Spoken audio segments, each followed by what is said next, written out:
tarde nos va en esta oportunidad tocar exponer en el módulo 3, en el subproyecto de Derecho Romano, lo relacionado a las obligaciones en Roma y su régimen jurídico. En esta oportunidad, como las anteriores, me acompañan mis compañeras de equipo, que son Milagro Medina, Eni Soto y mi persona, que soy Luis Sequera. Comenzamos con la parte de la historia. Por ejemplo, cuando habla que las obligaciones del derecho romano nacieron para que los hombres cumplieran con ciertas o determinadas conductas, siendo para esto un deber jurídico. De lo contrario, si no lo obedecía, eran sancionados y considerados como delito. Justiniano lo definió de la siguiente manera: las obligaciones es el vínculo jurídico por el cual somos constreñidos con la necesidad de pagar alguna cosa según las leyes de nuestra ciudad. En el desarrollo histórico, según la teoría de Bonfante, la obligación romana nació en tiempos arcaicos, o sea, la historia muy lejana, clasificándose su incumplimiento dentro de los delitos.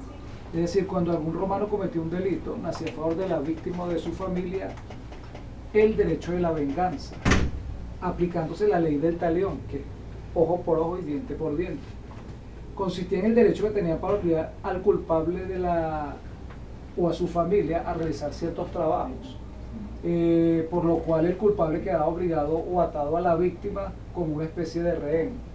Este castigo era una atadura como garantía de la venganza.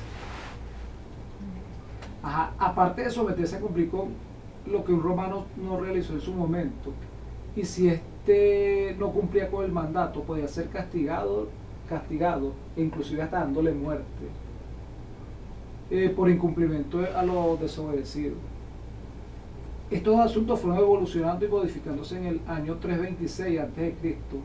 por la Lex Potelia, la cual consistía en que si el rehén no cumplía con lo ordenado, podría cumplir con sus bienes.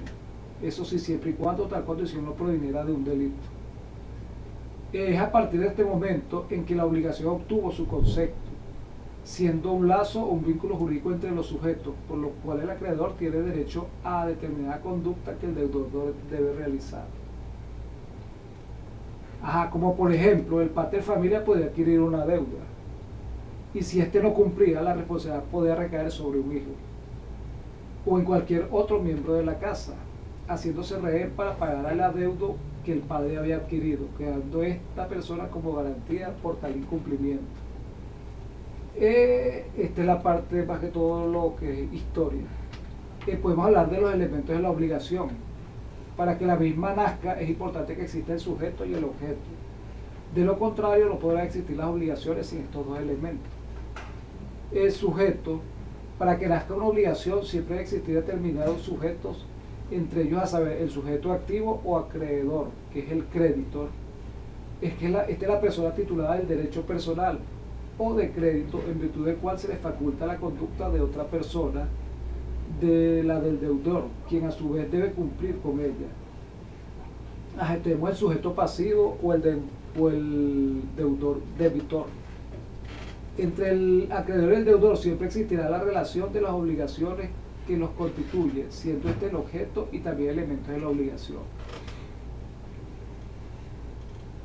Tenemos entre los objetos consistía la conducta que el deudor debía observar, el provecho del acreedor siendo un dare, facere y prestare. El dare se usaba para la transmisión de dominio de alguna cosa, es decir, hacer al acreedor propietario de algo. Por ejemplo, un ejemplo sería una permuta donde los contratantes se obligan a transmitir la propiedad de algo. El facere, que consistía en hacer pero no implica la transmisión de dominio de algo. Un ejemplo pues un contrato de arrendamiento donde se presta un bien inmueble pero no se transmite el dominio del mismo. Y el praestare consiste en que una persona elude sus obligaciones, por lo cual una tercera las absorbe. Un ejemplo sería un aval. Así mismo, las características del objeto no tenían que ser contrarias a la ley y a la moral, ni a las buenas costumbres. Deben ser determinadas o determinables, valorables en dinero y por último dentro del comercio. La clasificación de las obligaciones. En época romana las obligaciones se clasificaban de la siguiente manera, atendiendo a los sujetos en ambulatorias, parciarias, mancomunadas o a prorata y correales o solidarias, atendiendo al objeto en divisibles e indivisibles, genéricas y específicas, alternativas y facultativas y civiles, atendiendo al derecho del cual provienen en civiles y honorarias, y atendiendo a su eficacia procesal en obligaciones civiles, obligaciones naturales.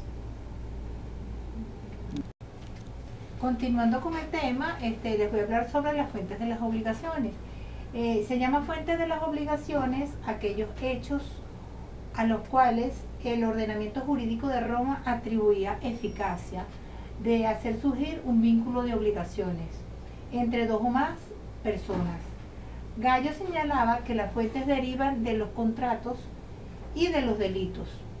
Hominis enit obligatio dei et contratum narcitur vec et delitum. Toda obligación o nace del contrato o nace del delito.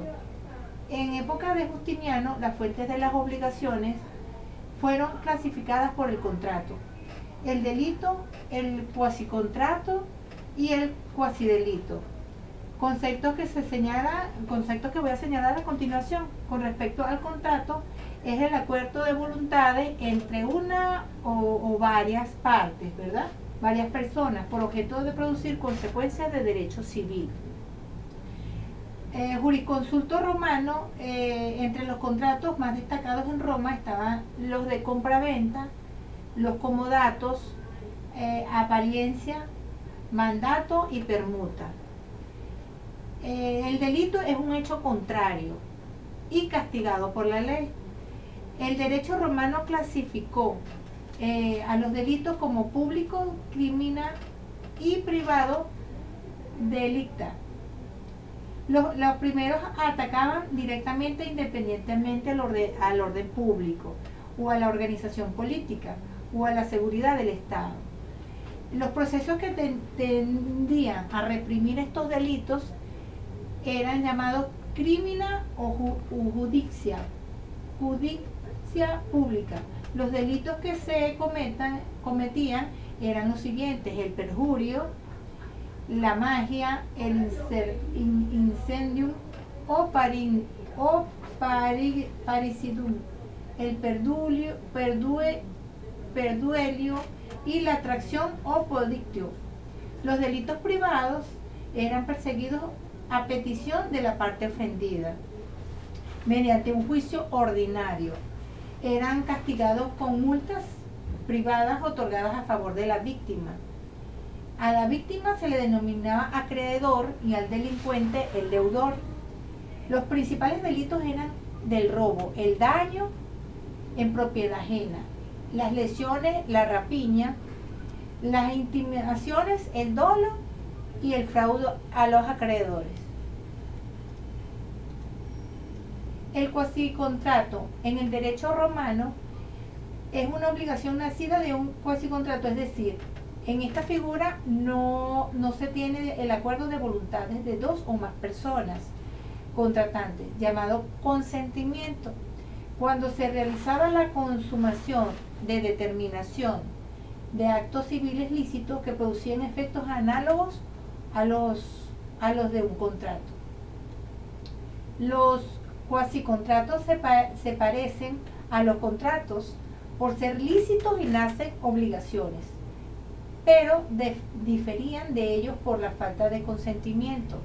Los principales cuasicontratos eran, según las instituciones de Justiniano, la siguiente: la gestión de negocios, el enriquecimiento ilegítimo y el lec roida de iatu morindium indurte y otros derechos romanos.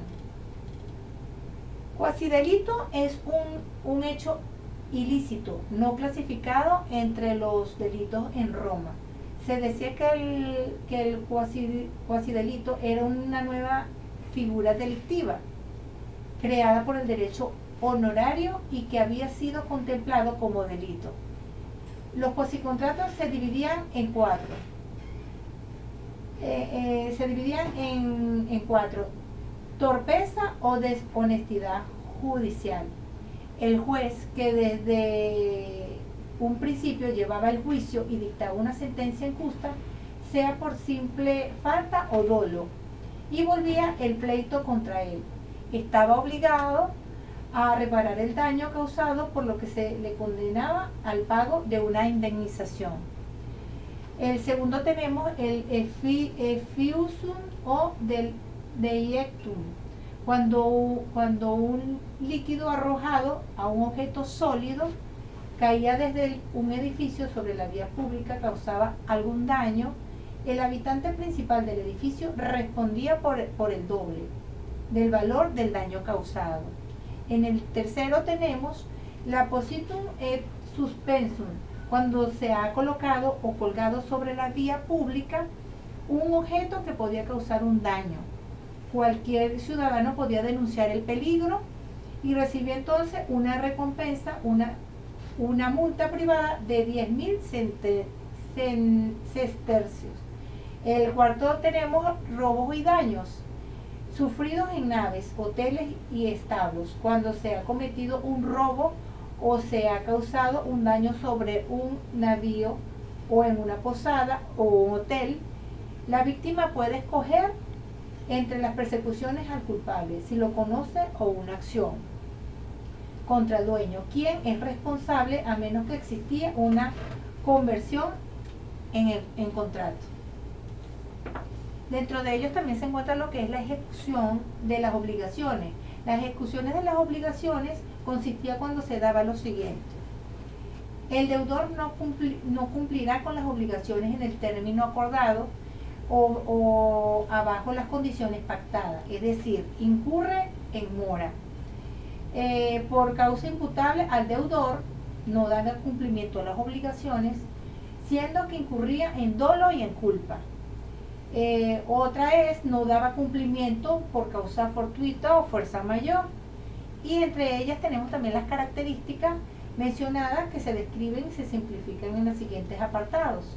Tenemos la mora y el dolo. Lo primero es la mora, cuando un deudor no cumple debido a una negligencia, por ejemplo, un retraso injustificado para la entrega de una determinada mercancía, o esto se le denomina mora debitoris. Este incumplimiento tenía que comprobarse siempre y cuando la deuda estuviera vencida. Entre eso también tenemos el dolo.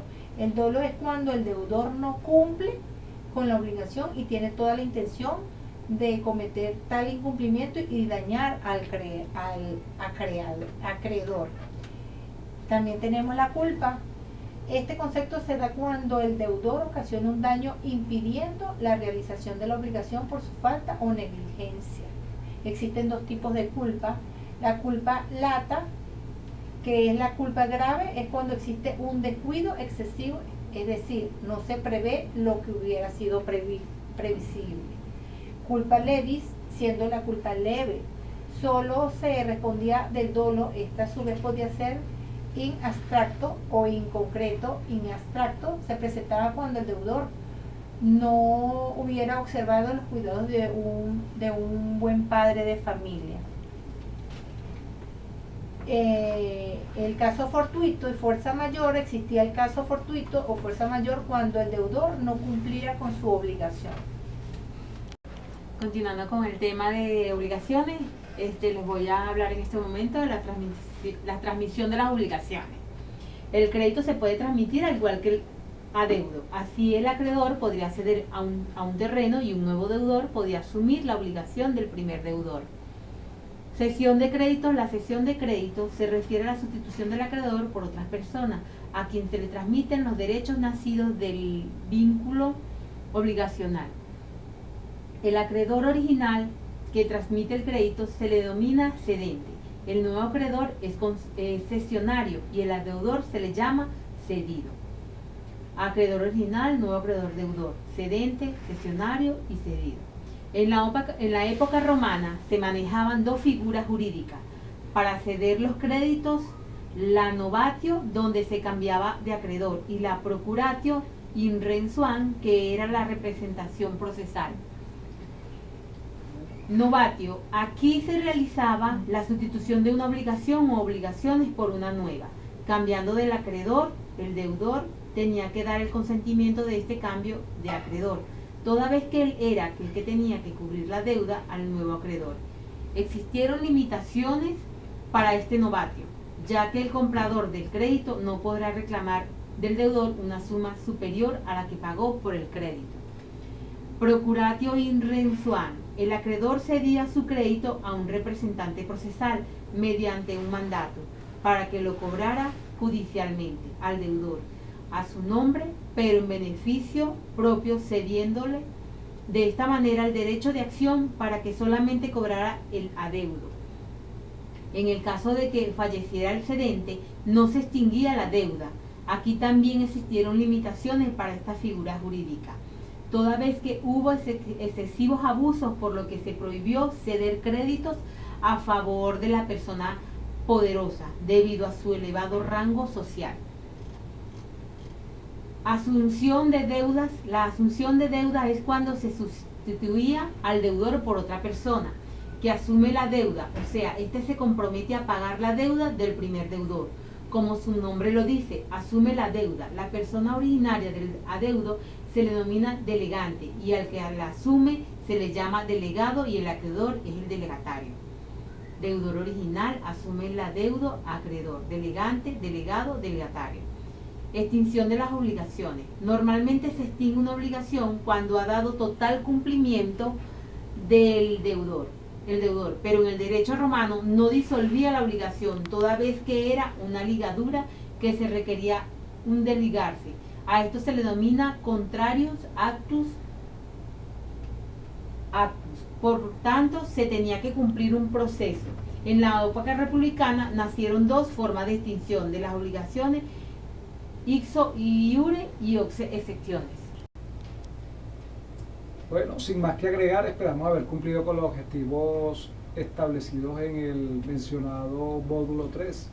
Nos despedimos muy atentamente.